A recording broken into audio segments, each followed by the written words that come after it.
Hello বন্ধুরা, কেমন আছো সবাই? আশা করছি সকলে ভালো আছো। প্রিয় বন্ধুরা, আজকে তোমাদের জন্য নিয়ে এলাম আরো একটি নতুন গল্প। আশা করছি তোমাদের দাঁড়িয়ে যাবে, তাই ভিডিওটা শুরু থেকে শেষ পর্যন্ত দেখো। আমি মোকতার হোসেন মিশু, বয়স 24, উচ্চতা 6 ফুট। 5 বছর আগে আর্মিতে ভর্তি হয়েছি, বর্তমান পোস্টিং রাঙ্গামাটি, বাড়ি রাজশাহী। বাড়িতে মা আর ছোট একটা বোন আছে। বাবা মোশাররফ হোসেন অনেক আগে মারা গেছে। আমি তখন 9-এ পড়ি আর ছোট বোনটা 5-এ। তখন থেকে মা নিজে সংগ্রাম করে সংসার চালিয়েছে। ঘরে বসে সেলাই মেশিন দিয়ে মানুষের কাপড় বানিয়ে বানিয়ে আমাদের ভরণ পোষণ করেছে। কিছু চাষের জমি ছিল, তাই রক্ষে না তো আমার চাচা কাকারা যেমন হারামি এক মুঠো ভাত তুলে দেওয়ার মানুষ ছিল না। নানা নানি দাদা দাদি অনেক আগেই পটল তুলেছে। মামা মামিরা কিছুটা সহযোগিতা করেছে, তাও নাকড়ার মতো করেছে, যাতে মা যা ভাগে পেত তা লিখিয়ে নিতে পারে। আমার ভোলি মা সরল মনে তা দিয়েও দিয়েছে। যা হোক, আমি কলেজে ভর্তি হয়েছি কেবলই, এমন সময় শুনলাম আর্মিতে লোক নিবে। মাকে বলে লাইনে দাঁড়িয়ে গেলাম। আমার নিজের উপর ভরসা ছিল, কারণ আমি মোটামুটি সব দিকেই ফিট। যেমন উচ্চতা তেমন বডি। মা বলে আমি আমার নানা মামাদের মতো হয়েছি, ঠিক পালোয়ান। বাবা কাকারা তো এক একটা টিনে, সব কয়টা শুধু বদের হাড্ডি। যা হোক, ভালোই টিকে গেলাম। বাড়িতে খুশির ঢোল বেজে উঠল, সবাই বলা বলি করল, যাক ছেলেটা কাজে লাগলো, এখন যদি সোনালীর কষ্ট দূর হয়। হ্যাঁ, আমি আমার মার কষ্ট দূর করার জন্য কোনো দিকে না তাকিয়ে খেলাধুলা করার বয়সে চাকরিতে চলে গেলাম। গ্রামের বাড়ি হওয়াতে ভয়ের কিছু নেই, আশেপাশে তো কাকা চাচারা আছে। আমার বোন শারমিন আক্তার, বয়স 19, ইন্টার সেকেন্ড ইয়ারে পড়ে। বাবার মতো টিনে কাঠি। আমারই এমন মেয়ে পছন্দের না। মা সোনালী বেগম, বয়স মনে হয় 42 হবে, দারুণ দেখতে, এখনো যুবতী মেয়েদের সাথে পাল্লা দিতে পারবে। ফর্সা লাল টকটকে, মার দীঘল কালো চুল, ঘন মেঘের ভেলা, এত ঘন লম্বা চুল যে তা সারা পিঠ পেয়ে কোমর ছড়িয়ে নিচে নেমে যায়। লাল টকটকে ঠোঁট আর টানা টানা চোখ, সব মিলিয়ে আমার স্বপ্নের নারী, আমার জন্মদানকারী বিধবা মা। যা চরম পাপ, যা কখনো পাওয়ার নয়। সবই জানি, সবই বুঝি, তারপরও মনের কোথায় যেন সোনালীকে নিয়ে স্বপ্নের নীড় রচনা করি। যেখানে মা নয়, সে আমার সোনালী, শুধু সোনালী। আমার মনের এই গোপন চাওয়ার কথা শুধু আমি জানি। আমার সরকারি বেতনে মার রূপ যেন দিনকে দিন বেড়েই চলছে। মার গর্বে বুক সব সময় ফুলে থাকে। গ্রামে সব সময় আমার জয় জয়কার। 5 বছরে ভাঙা ঘর পাকা করেছি, এখন 4 রুমের বাড়িটা আমাদের শান্তির নীড়। এবার ছুটিতে এসেই মা বায়না শুরু করলো আমার বিয়ে দিবে, যদিও এটা অনেক আগে থেকেই চলছে। আমি শুধু বারবার এড়িয়ে যাচ্ছি। আজ এ নিয়ে মার সাথে মুখ কালাকালি হয়ে গেল। মার এক কথা, শারমিন বড় হয়েছে, বিয়ে দিতে হবে। এরই মাঝে কয়েকটা সম্বন্ধ এসেছিল, তার বিয়ে হয়ে গেলে সে একা একা কিভাবে থাকবে, হ্যান ত্যান কত কথা। আমি এসেছি শুনে ছোট মামা এলো। সারাদিন থেকে বিকেলে যাওয়ার সময় আমাদের সবাইকে নিয়ে যেতে চাইল। আমরা না যাওয়াতে জোর করে শারমিনকে নিয়ে গেল। বলল 2 দিন পর মা বেটা গিয়ে বেরিয়ে আসবে, আর শারমিনকে নিয়ে আসবে। আমাকে আর মাকে নিয়ে যাওয়ার জন্য আর কি এমনটা করলো। সন্ধ্যা থেকে আকাশটা মেঘলা হয়ে আছে দেখে বাইরে গেলাম না। না হলে 2 দিন থেকে এসে সন্ধ্যার পর বন্ধুদের সাথে আড্ডা মারতে বেরিয়ে পড়ি। আজ গেলাম না দেখে মাও খুব খুশি। গরম গরম পকোড়া ভেজে দিল। বিছানায় বসে মা বেটা মিলে আরাম করে খাচ্ছি। মিশু, হুমা, কাউকে পছন্দ করিস? আমি মার মুখের দিকে তাকিয়ে মুচকি মুচকি হাসছি।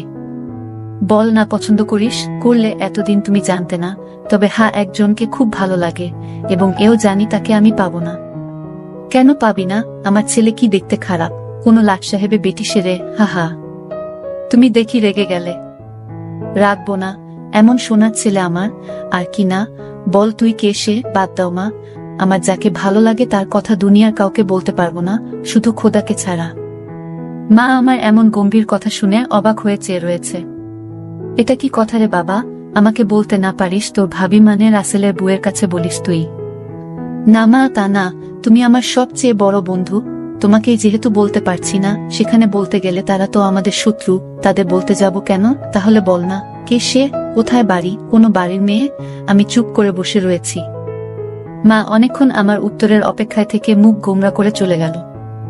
ঘন ঘন বিদ্যুৎ চমকাচ্ছে, আকাশটা কালো হয়ে আছে, রাতের তারাগুলো না জানি কোথায় ডুব দিয়েছে। আমি জানালার গ্লাস খুলে দিয়ে ঠান্ডা হাওয়া গায়ে মাখছি।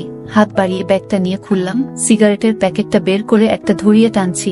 প্যাকেট রাখতে গিয়ে মোবাইলের বক্সটার কথা মনে পড়ল। সারমিনের জন্য যা যা এনেছিলাম সব দিয়েছি, শুধু মারগুলো দেওয়া হয়নি।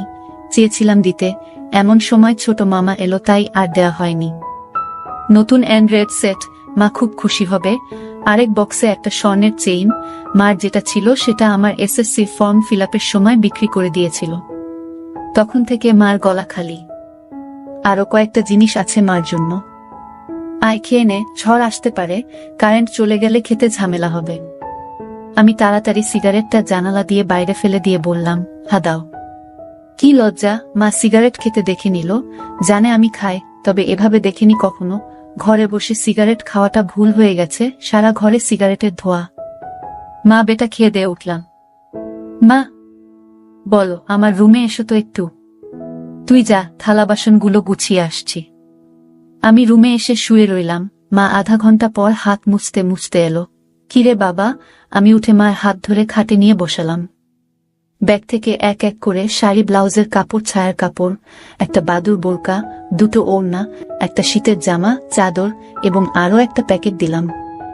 প্যাকেটটা দিলাম ভয়ে ভয়ে, কারণ ওতে দুশের ছোট জামা কাপড় আছে, জানি না দেখার পর কি বলবে। এত কিছু কি জন্য এনেছিস? তোর কি বুদ্ধি শুদ্ধি হবে না কখনো? প্রতিবারই এত কিছু আনা লাগবে? আহ থামো তো তুমি, যা লাগে তা আনবো না। এটাতে কি রে? না, ওটা এখন খুলবে না, তোমার ঘরে গিয়ে খুলবে। আর প্লিজ রাগ করবে না। কি আছে এতে, তা তুমি খুলে দেখে নিও। আর হ্যাঁ, আরো কিছু আছে, এই বলে মোবাইলটা দিলাম। একটা থাকতে আরেকটা এত দামি মোবাইল, তোমার চেয়ে কেন কিছু দামি নয় আমার কাছে, এই বলে গালে একটা হামি দিলাম। মাও আমার কপালে হামি দিল। চোখ বন্ধ করো তো। কেন রে? আহ বন্ধ করো না একটু। মা হেসে দিয়ে চোখ বন্ধ করল। আমি চেইনটা মার গলায় পরিয়ে দিলাম। এখন চোখ খুলো মা। মা চোখ খুলে স্বর্ণের চেইনটা দেখে হুহু করে কেঁদে দিল।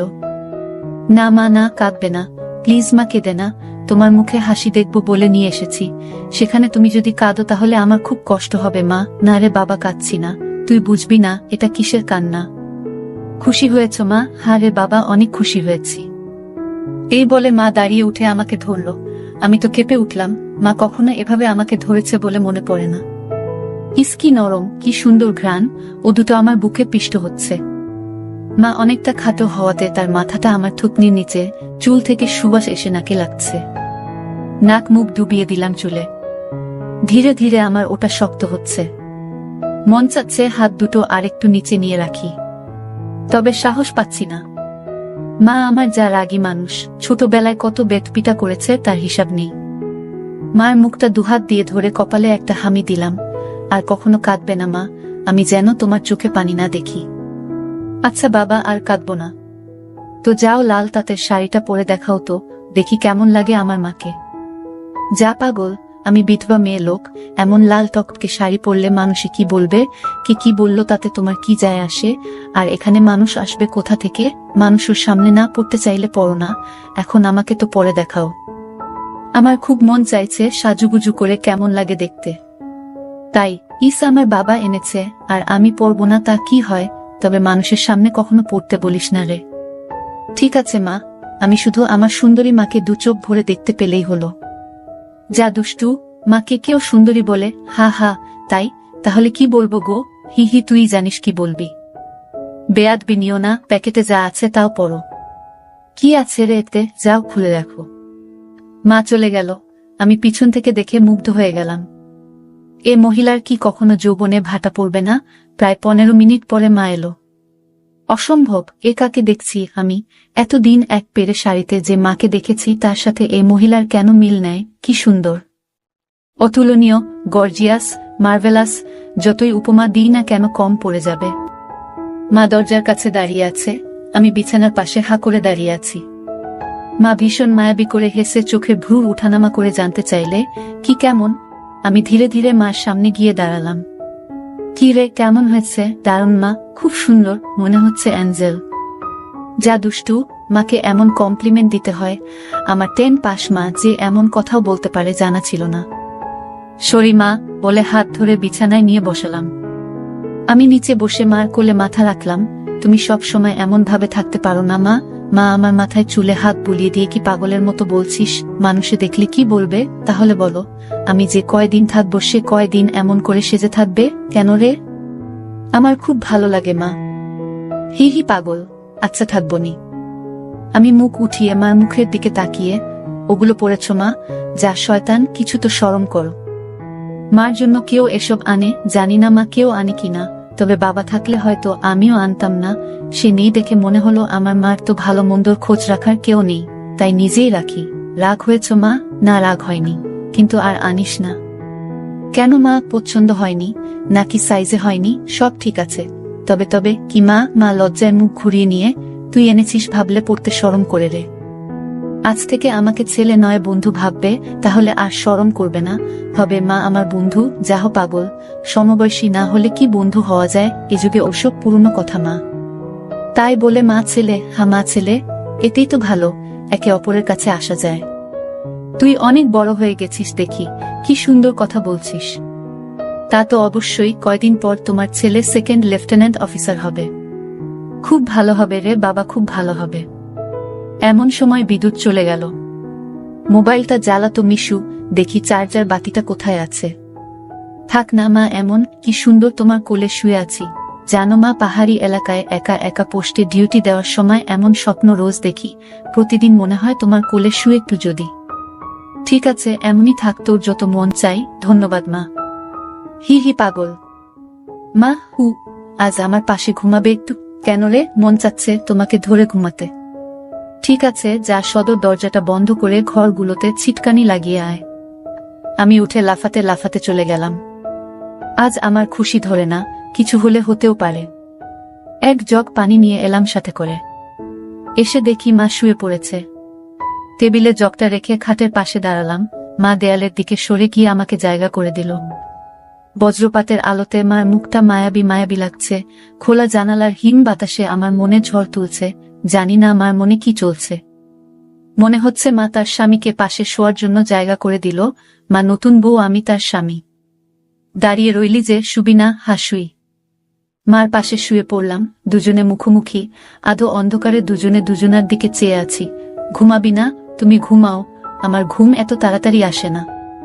তাই আয় কাছে আয়, মাথায় হাত বুলিয়ে দিচ্ছি। আমাকে আর পাই কে?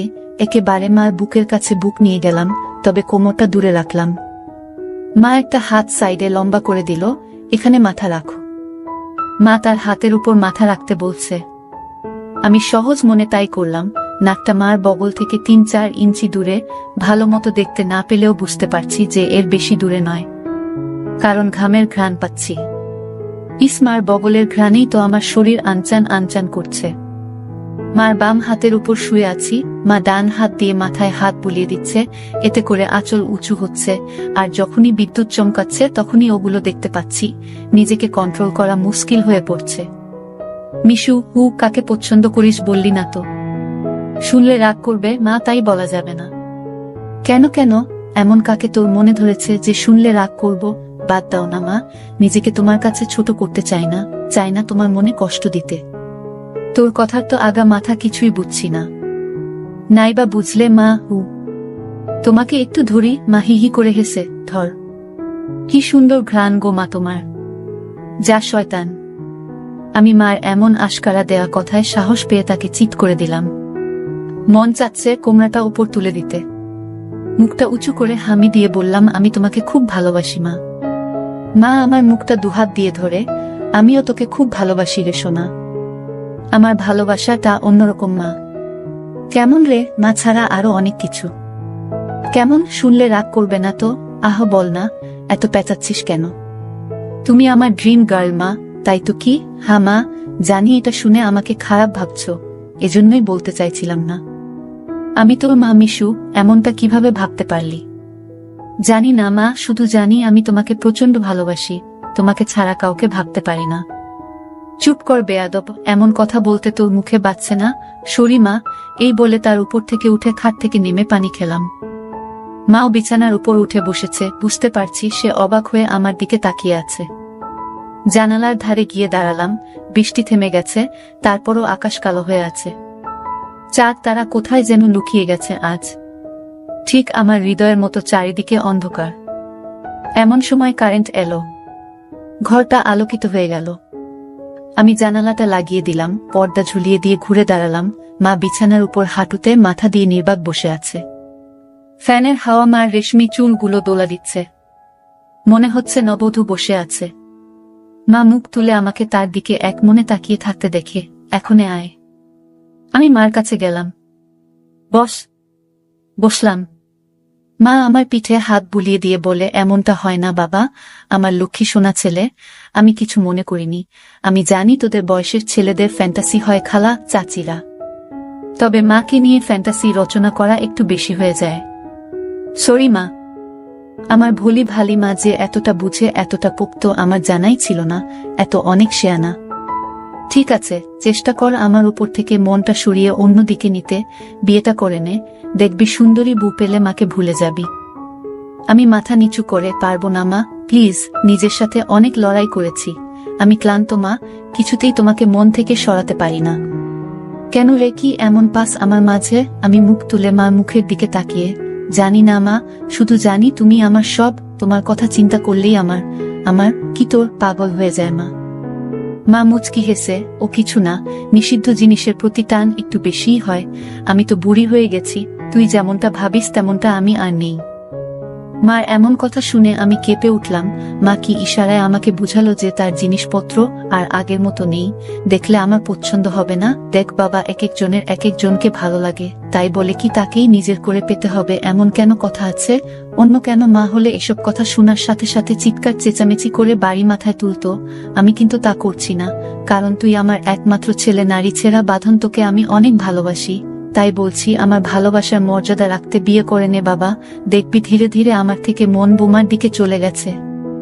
ধন্যবাদ মা, তুমি আমার কথা মন দিয়ে শুনেছ এবং যুক্তি দিয়ে ভালো মন্দের বিচার করেছ বলে।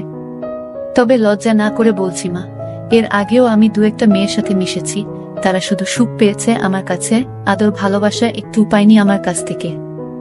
এমনকি আমার নিজেরও হয় না যতক্ষণ চোখ বন্ধ করে তোমাকে না ভাবি। যখন সেসব মেয়েদের জায়গায় তোমাকে কল্পনা করি তখন আমি আর নিজের মাঝে থাকি না, সুখের সাগরে ভেসে যাই। কেবলমাত্র তখনই হয় আমার। তুই তো অনেক দূর এগিয়ে গেছিস, তাহলে আমি অনেক আগে থেকেই বুঝতে পেরেছিলাম যে আর চোখে লুকিয়ে লুকিয়ে আমাকে দেখিস। ভাবতাম শয়তান ছেলে পুলে, আর একটু বড় হলে সমবয়সী মেয়েদের সাথে মিশলে ঠিক হয়ে যাবে, কিন্তু এখন দেখছি তা না। তোর দেখি বয়স্ক মহিলাদের ভালো লাগে। এতক্ষণ মার সাথে এত খোলামেলা কথা বলতে পেরে নিজেকে অনেক হালকা লাগছে। সাহস করে মাকে ধরে শুইয়ে দিলাম। মা চুলে হাত বুলিয়ে দিচ্ছে। আমি তাহলে কি করব মা, সেটাই তো ভাবছি। যেটাই ভাবো মা, আমার মতো পরিবর্তন হবে না। মানে কি? মানেটা তুমি ভালো করেই জানো। মার কণ্ঠে এবার সত্যি সত্যি রাগের আওয়াজ পেলাম।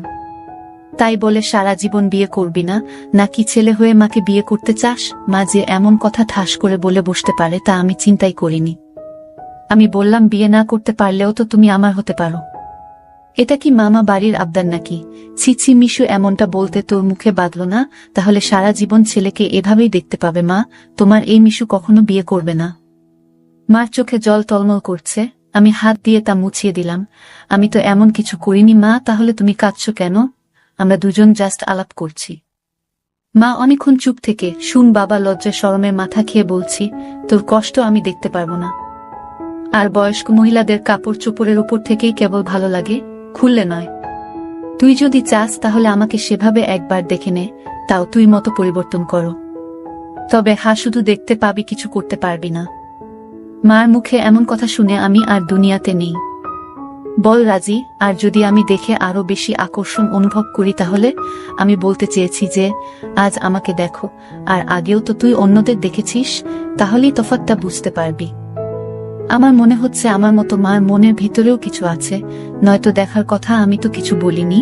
মা নিজ থেকে দেখতে দিতে চাইছে যে। রাজি? হ্যাঁ রাজি। যা, বড় লাইটটা বন্ধ করে ছোট লাইটটা জ্বালিয়ে আয়। মনে মনে ভাবলাম, কি সৌভাগ্য, আজ তো আমার পোয়া 12 লেগে গেছে। নীল বাতিটা জ্বালিয়ে খাটের পাশে দাঁড়িয়ে রইলাম। মা উঠে দাঁড়ালো। ধন্যবাদ মা, আমার স্বপ্ন পূরণ করার জন্য। তোর জন্য আমি সব পারি রে, শুধু কথা দে সব দেখে নিয়ে মাকে ভুলে যাবি না তো, বা ভুল বুঝবি না তো। কি বলছো মা? তুমি আমার মা, আমার স্বপ্নের রানী, আমার ফ্যান্টাসির জগৎ, সবকিছুই তুমি। তোমাকে ভুলে গেলে তো নিজেকেই ভুলে যাওয়া হয়। কথা দিলাম মা, জীবন থাকতে তোমার অবাধ্য হব না। ভুল বুঝা বা ভুলে যাওয়া তো দূরের কথা। আমি বললাম কিছু মনে করো না মা, আমি কি ছুঁয়ে দেখতে পারবো? মা আমার চোখের দিকে তাকিয়ে, আমি তোর মা মিশু। হ্যাঁ মা, তুমি আমার মা এবং আমার স্বপ্নের রানীও। আমি পিছন দিকে গিয়ে শাড়ির আঁচলটা ফেলে দিলাম।